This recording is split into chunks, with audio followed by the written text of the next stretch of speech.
आज कथा का विश्राम दिवस और कथा अपने विश्राम और शयन तक पहुंचती है। कथा कभी ख़त्म नहीं होती।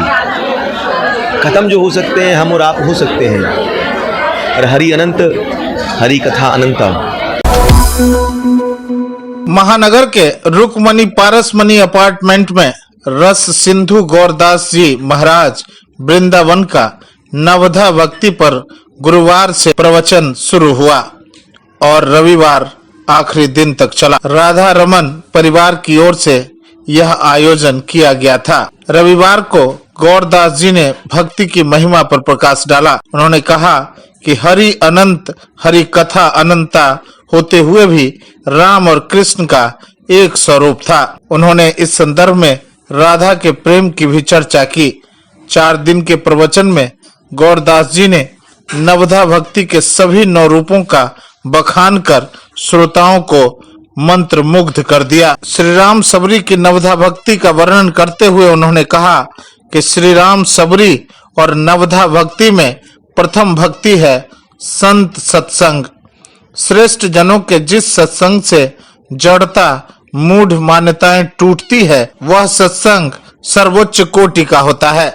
गौरदास जी ने कहा कि संत वे होते हैं जिनके पास बैठने पर हमारे अंतःकरण में ईश्वर के प्रति ललक जिज्ञासा पैदा होती है। जीवात्मा से परमात्मा का संबंध जोड़ने वाले मार्ग ही संत सत्संग।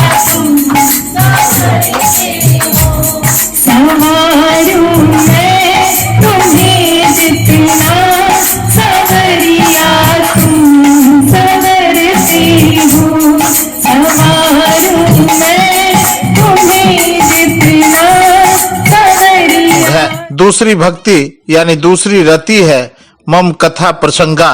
भक्ति साधना का सबसे सुलभ मार्ग है। भगवान के लीला प्रसंगों का चिंतन व गुणगान। भगवत गीता की ओर उन्मुख करने वाले कथा प्रसंग लोक मानस को छूते हैं, भाव संवेदना जगाते हैं एवं मानव कल्याण का पथ प्रशस्त करते हैं। तीसरी भक्ति है अभिमान रहित होकर गुरु के चरण कमलों की सेवा। भारतीय अध्यात्म में गुरु को ईश्वर का दर्जा दिया गया है।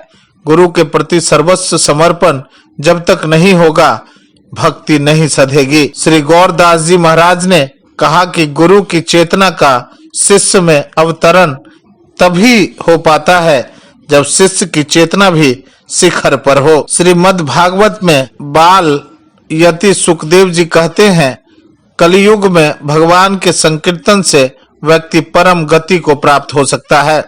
श्री भगवान ने भी गीता में कहा है कि यदि कोई अतिशय दुराचारी भी अनन्य भाव से मुझको भजता है तो भजन के प्रभाव से वह शीघ्र धर्मात्मा हो जाता है और परम शांति को प्राप्त होता है। भक्ति दृढ़ विश्वास के साथ भगवान का मंत्र जप है। मंत्र का महात्म्य समझकर भावपूर्वक परमात्म सत्ता में गहन विश्वास रख जब जप किया जाता है तो वह सिद्धि का मूल मंत्र बन जाता है। नवधा भक्ति का जिक्र धर्म ग्रंथों में मिलता है, जिसका जिक्र 2 युगों में किया गया है।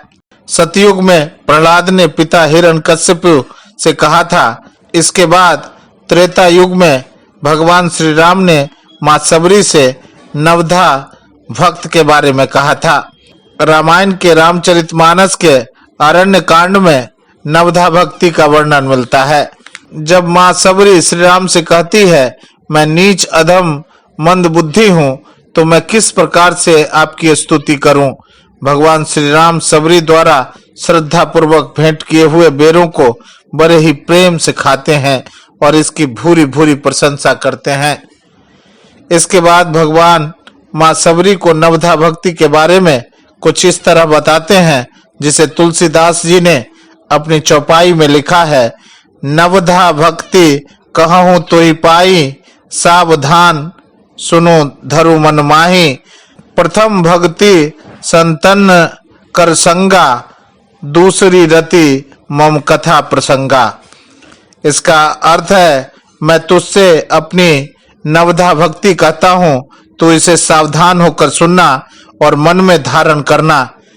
पहली भक्ति है संतों का सत्संग और दूसरी भक्ति है मेरे कथा प्रसंग में प्रेम। इस अवसर पर रस सिंधु गौरदास जी महाराज ने युवा शक्ति से खास बातचीत की। आज कथा का विश्राम दिवस और कथा अपने विश्राम और शयन तक पहुंचती है। कथा कभी ख़त्म नहीं होती। ख़त्म जो हो सकते हैं हम और आप हो सकते हैं। और हरि अनंत, हरि कथा अनंता। हरि अनंत है, उनकी कथा अनंत है, जिनका पार कोई नहीं पा सकता। यहाँ तक कि अनंत शेष भी अपने अनंत अनंत फनों से जब ठाकुर जी का गुणगान करते हैं तो वो भी पार नहीं पा सकते हैं। तो हमारे में क्या सामर्थ्यता है।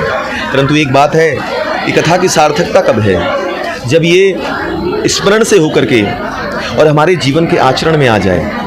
और आचरण ही एकमात्र ऐसा है जो जीवन मरण के चक्कर से निवृत्त कर करके और हमको राधा रमण के राम के चरण तक पहुंचा सकता है। इसलिए कथा का लक्ष्य यही है कि हम अपने जीवन के आचरण में, हमारे स्वभाव में, हमारे उठने बैठने में, हमारे जीवन के हर कृत्य के अंतर्गत में भगवान राम का ये स्वभाव हमारे जीवन में प्रवेश कर जाए।